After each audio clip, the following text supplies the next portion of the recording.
Hello అండి, welcome to our channel. తోటలో ఈసారి ఏమేమి విత్తనాలు వేసామంటే చూద్దాం. ఇది వంకాయ మొక్క అండి. దీన్ని తీసేయలేదు, ఇది పాత మొక్కే అండి. దీన్ని అలాగే ఉంచేసాము. మళ్ళీ ఇప్పుడే కొత్తగా ఎగురొస్తుంది. ఇది చామంతి చెట్టు, తెల్ల చామంతి అండి. దీన్ని చూడొచ్చు మీరు. ఇలా చుట్టూ పాదులాగా చేసి ఉంచేసాము. వర్షాలు పడితే ఆటోమేటిక్గా అదే ఎగురొచ్చేస్తుందండి. ఇక్కడ మేము మెంతులు చల్లామండి. మెంతులు ముందు రోజుగానే నానబెట్టేసి చల్లాము. మీరు చూడొచ్చు, ఇక్కడ చిన్న చిన్న మొలకలు వచ్చాయి. ఇది పాము చెట్టు అండి. పాములు రాకుండా ఉండడం కోసము ఇది యూజ్ అవుతుంది. దాని గింజలు పడి అదే చాలా మొక్కలు వచ్చేస్తాయండి. మనకు ఎటువంటి పాములు రాకుండా ఉంటాయి. కరివేపాకు చెట్టు చూసారా, ఇది కొత్తగా ఇప్పుడే చిగురిస్తుంది. ఇక్కడ చూడండి, ఇదంతా మా ఇంటి ఎదురుగా ఉండే ఓపెన్ ప్లేస్ అండి.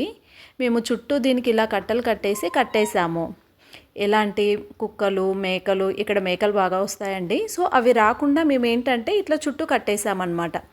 ఇక్కడ చూడొచ్చు, దొండతీగ ఇప్పుడే కొత్తగా ఎగురొస్తుంది. దీనికి ఇలా పందిరి వేసేసాము. ఈ వంకాయ మొక్క కూడా పాతదేనండి. దీనికి పూత వస్తుంది. దాన్ని అలాగే ఉంచేసాము. ఇక్కడ మీరు చూడొచ్చు, ఇంకా గోంగూర మొక్కలు అవే వచ్చాయండి. మేము దాన్ని తీసేయలేదు, సో అలాగే ఉంచేసామన్నమాట. ఇక్కడ చూస్తే, ఇక్కడ మేము చుక్కకూర గింజలు పెట్టాము. అది నిన్నే వేసామండి, ఇంకా రాలేదు. దీని పక్కన పాలకూర గింజలు వేసాము. మీరు చూడొచ్చు, ఇక్కడ చిన్న చిన్న మొలకలు వచ్చాయండి పాలకూర గింజలు. ఇవి 3 డేస్లోనే వచ్చేసాయి పాలకూర గింజలు.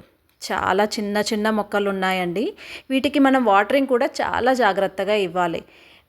వాటర్ పైపు తోటి కనుక మనం వాటర్ ఇచ్చామనుకో, మొక్కలు మొత్తం పడిపోతాయండి, మొత్తం వెళ్ళిపోతాయి. అవి చాలా చిన్న చిన్న మొక్కలు ఉన్నాయి కదా. తోటలో గడ్డి చాలా మొలిసిందండి.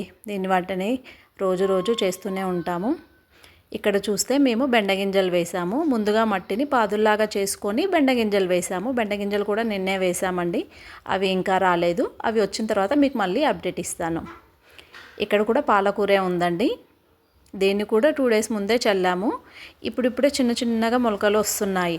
వీటిని మేము పాదుల్లాగా చేసి వేసామండి. అక్కడేమో మామూలుగా నార్లాగా పోసాము, ఇక్కడేమో పాదుల్లాగా చేసి వేసాము. మీరు చూడొచ్చు, చిన్న చిన్న మొక్కలు వచ్చాయండి. ఇక్కడ ఇదే పాదుల్లాగా లైన్గా వేసేసాము.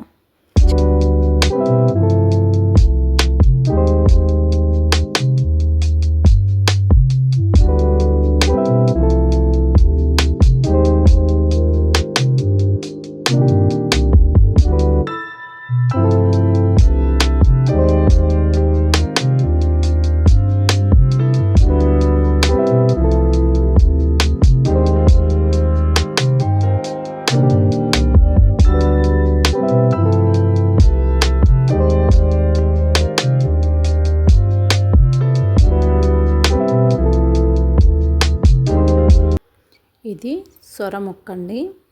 ఈ ప్లేస్లో సొర గింజలు నాటాము, కానీ ఇంకా అన్నీ రాలేదు. ఒకటే మొక్క వచ్చింది. ఒక 2 డేస్ చూసి మళ్ళీ రాకపోతే కొత్త గింజలు వేసేస్తాము.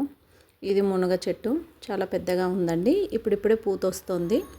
ఆల్రెడీ కాసింది, మళ్ళీ ఇప్పుడు ఇయర్కి పూత వస్తుంది. ఇక్కడ మేము సీతజడ గింజలు చల్లాము. ఇక్కడ తెలంగాణలో అందరికీ తెలిసే ఉంటుంది సీతజడ గింజలు అంటే. బతుకమ్మ కోసము మేము ముందుగానే పెట్టేస్తాము. ఇది బీరగింజలండి. బీరగింజలు చాలా మంచిగా వచ్చాయి. ఈ ప్లేస్లో మొత్తం బీరగింజలు వేశాను. చిన్న చిన్న మొక్కలుగా కొంచెం చాలా బాగా వచ్చాయి బీరగింజలు. ఇవి పెరుగుతున్నప్పుడు మీకు ఎలా పెరిగాయి ఏంటి, వాటికి ఎలాంటి ఎరువులు ఇచ్చామనేది మీకు కంప్లీట్ అప్డేట్ ఇచ్చేస్తాను.